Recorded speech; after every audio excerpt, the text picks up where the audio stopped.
Welcome to T-Bone's Best of Roanoke show. Music, comedy, and conversation featuring HB, the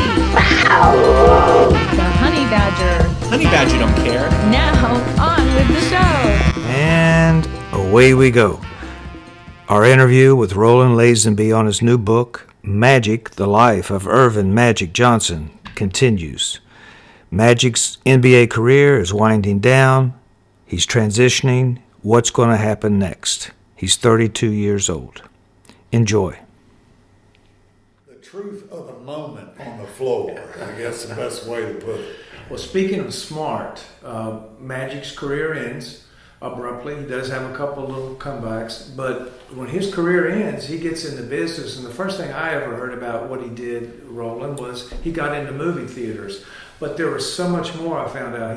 We all know he's now a co-owner of the Washington Commanders. But take us through his business life, how smart he was, and then all that he's done. Well, you know, Magic had quite a sex life. When he was diagnosed with HIV positive, he was really worried people would think he was gay. So he went on Oprah and different venues and announced to the world he was sleeping with more than 300 women a year. And you know, he's just as busy in his business life today. That is all, you know, part of the past, but it's his record. Right. He said it about himself. It's part of a biography. But when you look at the dizzying pace of his business career, yes. And it all began with him as a young teenager in Lansing, Michigan. They had two exceptional black businessmen who were pillars of the community in Lansing. And Magic's father worked for them with his trash hauling business, but Magic later worked cleaning the offices of one of them. And at night, Magic, as a young teen, would go up to the executive suite in this building. Nobody around, and he'd prop his feet up on the desk of the boss, and he would sit there and dream of being a businessman himself. He liked to spend his Saturday mornings over at the theaters. And he would settle in and just really enjoy Saturday morning theater. Well, you know, the world came apart. He went from being, with that HIV announcement, he went from being one of the most popular, beloved athletes in all of sport. Yeah.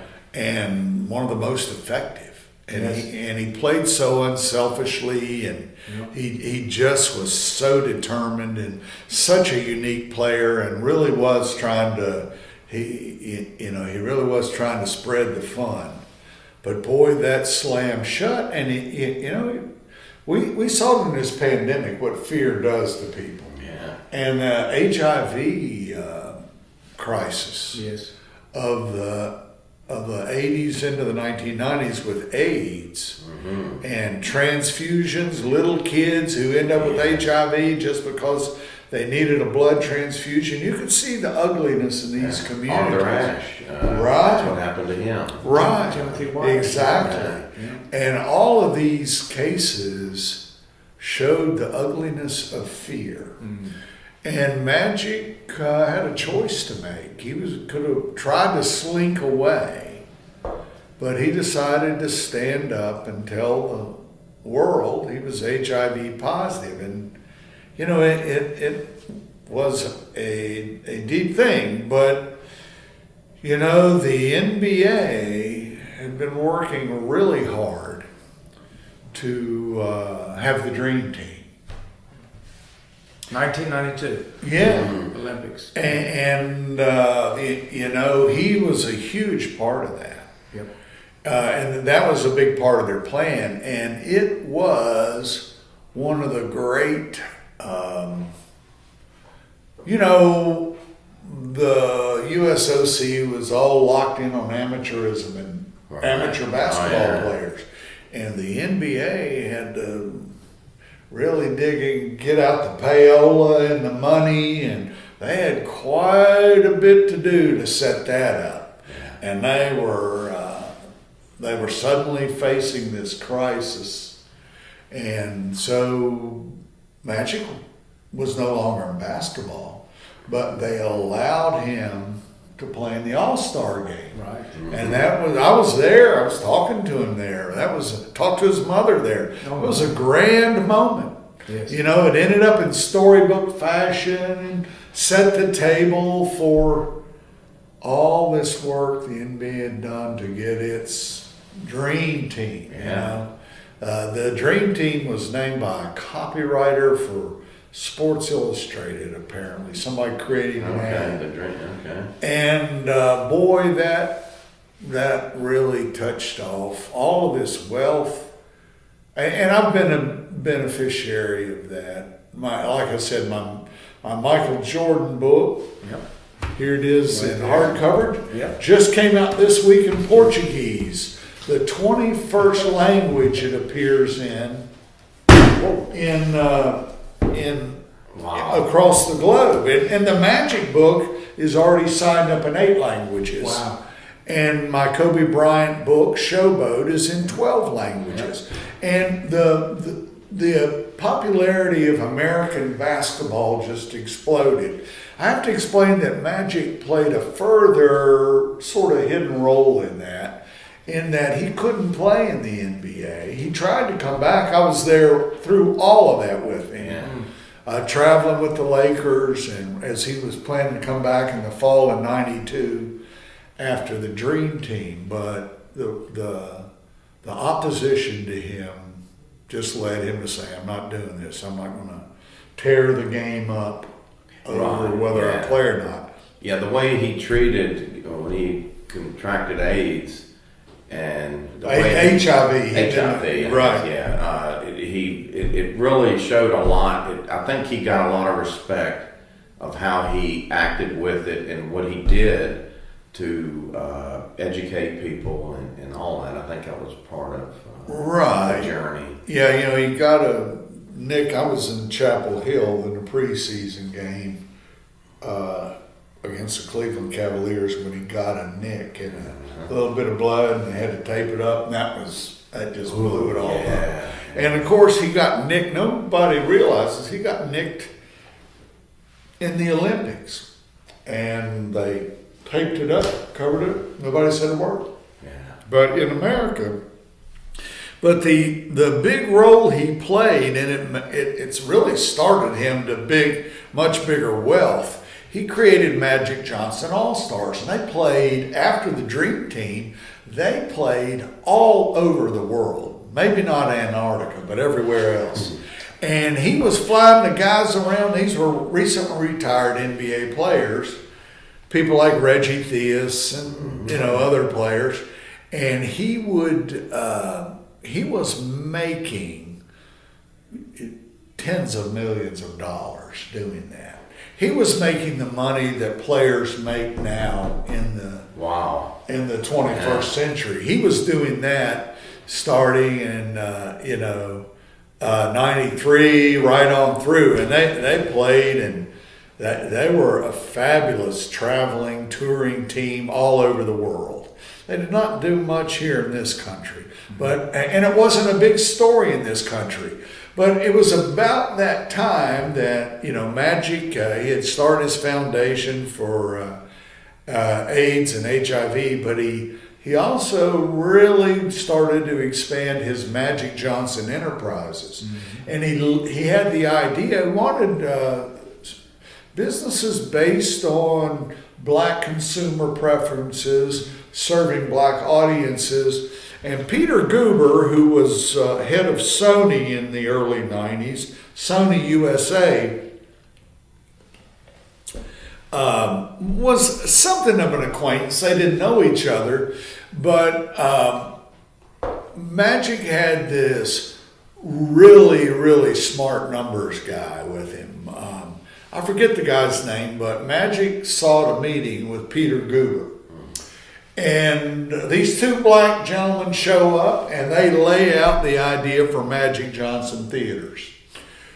And Peter Guber is blown away, and the numbers, the work, and it's a black power moment. It's not like some white guy's trying to pull the strings. Right.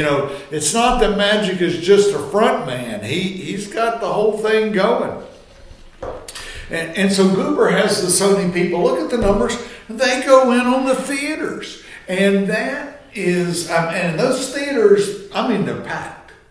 And as they build them and fill them up, and it's like, boom. And that is the first big thing. But very soon he and Goober are doing the Dayton Dragons minor league baseball. They do all these different minor league teams. They're into esports and other stuff together, and they end up as on the ownership team of the Dodgers. Yeah, but then the big thing is Goober moves in and gets a chunk of the Warriors. They got the ownership group, and they need a basketball partner.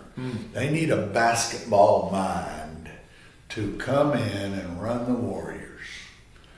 And Peter Goober was sure, because he and Magic, they built a stadium in Dayton and had a huge success with the Dayton Dragons. And they were really jumping around minor league baseball, doing neat things. And he was sure that Magic would come into the Golden State Warriors and be that guy. And that's when Goober realized Magic was a Laker at heart, man. He turned that down. And of course, who they got to do it with Magic. Jerry West. But I think the fascinating thing the public doesn't know, Jerry West was their second choice. I didn't know that. Oh, wow. Yeah. Well, Magic went on. He talks about how he owned like 125 Starbucks. He was co-partnership of LA Sparks basketball team. Right. Dodgers, now with the Commanders. And there's a wonderful Magic Johnson Food Services. Oh, he owns so many contracting companies like that. The thing that's made him a billionaire is the insurance company he owns. That, again, I didn't know that. If you're a black person in this country, it is still amazing the difficulty you have in engaging with service companies. Lending institutions, insurance companies, and he's facilitated that and employed lots and lots and lots of people doing it. And your book illustrates, Roland, like you said at the beginning, how his family history based in sharecropping and transitions all the way to where he is. I traced him back into slavery. Exactly. I found there on the plantation, his family, his fourth great grandmother, a woman known as Farabee, was, this is a very powerful North Carolina family. And just the amazing story that comes out of his family journey, as told through census records and other historical records from the period. It's amazing. But I do that with pretty much, the Jordan book has a big chunk of history, and the Jerry West book has a lot, and so that's just how I do it. Some like it, some don't. I can't worry about it much. I just sort of do what I do. I like it, and it illustrates the point you make that from sharecropper to where Magic is now, black strength is American strength. It is. It very much is.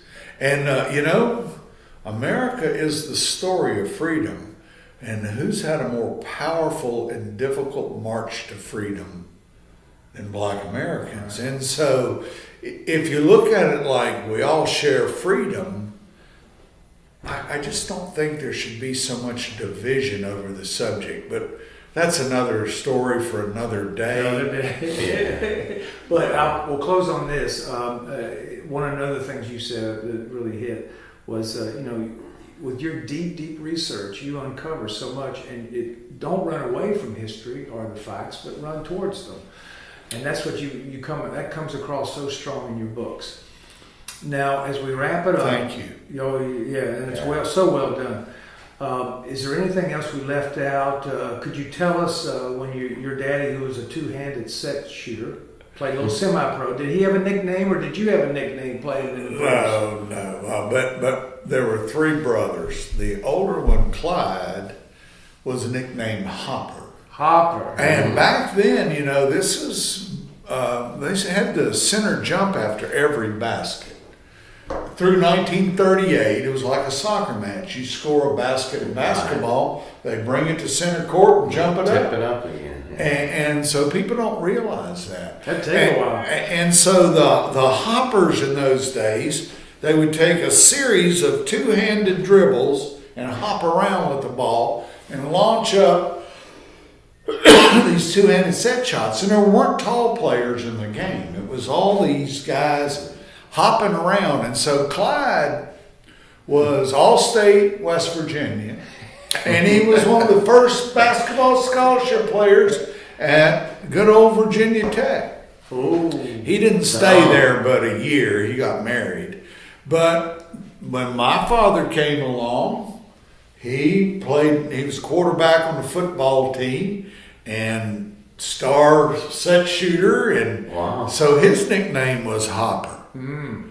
And then when one of the other brothers came along, Jack, he was again playing in that 1930s era, and he was Hopper. So there were three Hopper Lazenbys operating in and around Bluefield, West Virginia. To make it worse, they were all in the insurance business. So, good thing that's not in the day of internet searches and stuff when you're trying to find your insurance agent. You don't know which hopper you have. Yeah. You do not. And family reunions were really difficult because they all like to go by Hopper. Oh my. Well, last question. You've been so good. Well, you guys have been great. What's your next book? Well, I've got 3 different projects that I wouldn't want to do another book, but they're all film related, and I've been hired by a film company to write a book to be made into either a movie or a series. I'm not allowed to disclose that, but that's been fun. This is a powerful company, and then I'm producing as a co-producer a documentary with a Canadian company on the early years of LeBron James. And we're going to take the script from that documentary and all the interviews, and we're going to release a book. It's called Down with the King. Down with the King. And then I've got another Kobe Bryant project that is moving through development. I don't know where it'll all end up. I'm not too concerned about it. I'm having fun. It is, I saw Waylon Jennings, an interview he did with Dan Rather that popped up on Instagram. And Dan was asking me, "Are you going to retire?" And Waylon said, "No, I'm scared of being alone." And he said, "Because you retire, people will leave you alone. They'll leave you alone." And he said, "I don't want that. I keep working on my guitar playing and keep my skills up. And, it's not like I've got friends that are doing, difficult work in their advanced years. And I do put in a lot of hours. But, hey." But you're keeping going. You're going on. Yeah. You're like a shark. You're not rolling on. My older brother is 81, or soon will be. He goes in the office every daggone day. Wow. Goes to work. So, How old are you? I am 71. He's Really? Okay. He's a strong 71 Wow. HB. Yeah. All right, my man. It's an honor always to meet with Yes, you. You're sir. That's such a an man of the honor. people. That's a mutual honor. I don't know if I'm a man of the people. You're a man of the people. Well, thank You make it sound like I'm running for office. Good luck on Thank you, everything. guys. Okay? Really enjoyed this. Very